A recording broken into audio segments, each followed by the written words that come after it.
The Nariva swamp is the largest, most diverse wetland ecosystem in Trinidad and Tobago. It is located on the east coast of Trinidad and, at 44 square miles, is slightly larger than the Mutura National Park. The swamp was designated an environmentally sensitive area by the Environmental Management Authority in 2006. The area is the home to a number of sensitive plants and animals, including threatened mammals and reptiles. It is the main habitat for the West Indian manatee, which is an EMA designated environment sensitive species.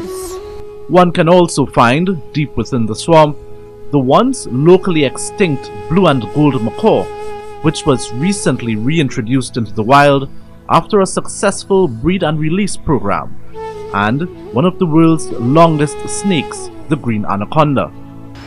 There is a wide variety of species located into the Nariva swamp, which range from district forests, district vegetation, swamp forests, and savanna grasses. There is a wide variety of biodiversity within the swamp, such as the wild shatine, the water immortal, the hog plum, and for example, our group is presently involved in nursery production, which we provide the plants to supply for our groups, so that when we're going into the swamp, they have their plants to reforest the area. 4 main types of vegetative communities exist here. Researchers have recorded 4 types of marsh forest that occupy different areas within the swamp. The littoral woodland is characterized by species such as sea grape and tropical or sea almond. Most of this vegetation was removed at the eastern end of the swamp, which was used for cultivation of watermelon and vegetable crops. In addition to the wetland plant communities previously mentioned, the Nariva swamp contains evergreen seasonal forest. This is composed of trees such as crapperwood, maho, silk cotton, and balata. Lianas, epiphytes, and palms are also typical within the understory of the forest. The 4th type of vegetative community found in this ESA is the swamp forest. This community is composed of mangle, swampwood, and palm swamp forests. Mangroves make up the majority of this community and are restricted to the eastern side of the swamp. The palm swamp communities are made up of species such as the royal or palmiste palm and the Moorish palm, which exist mainly in the southern half of the swamp. Freshwater swampwood communities occur inland from the mangrove forest and feature swamp bloodwood, wild nutmeg, yellow mang, and swamp immortelle. These forests are home to a significant population of local fauna.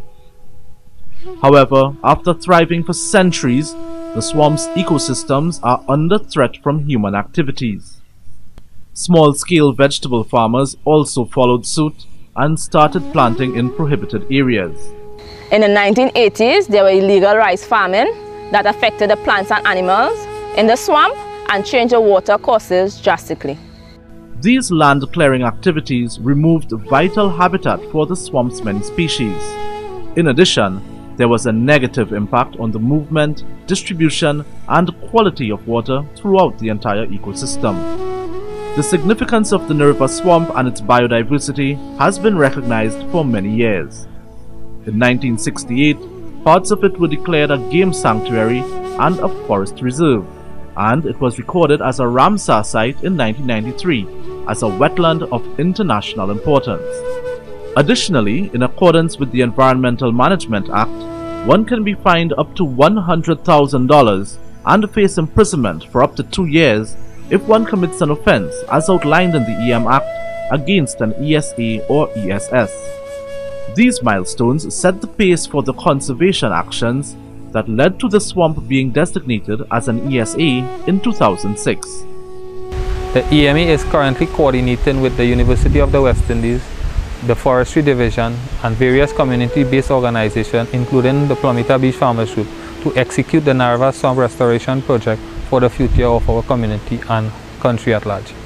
We have learned so much about this project right now. We are in process of going to schools, giving out lectures, and And also, in our own homes, we are trying to let our children know about the importance of the environment and how to keep it clean and safe for each and every one of us. This marks the first phase of a management plan for the area.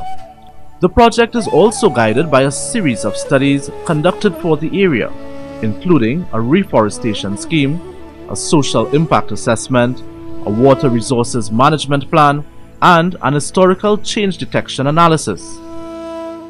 This Nariva Swamp Restoration Project is in keeping with the principle of National Environmental Policy and Convention of Biodiversity, Climate Change and Diversification. The aim is to restore and conserve the Nariva wetlands through the recognition of the services it provides as a carbon sink and a biodiverse ecosystem. The EMA plays an important role in public education and awareness of the Nariva Swamp.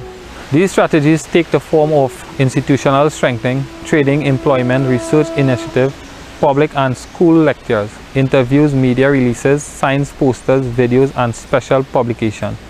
We take it in a different approach by bringing persons in our community to our project site so they can be hands-on. So in the future, they will be able to spread the word about the protection of the swamp and its environment. The Nariva Swamp is an important national resource, especially for the surrounding communities. Its designation as an ESA provides opportunities for sustainable economic and human development for many years to come.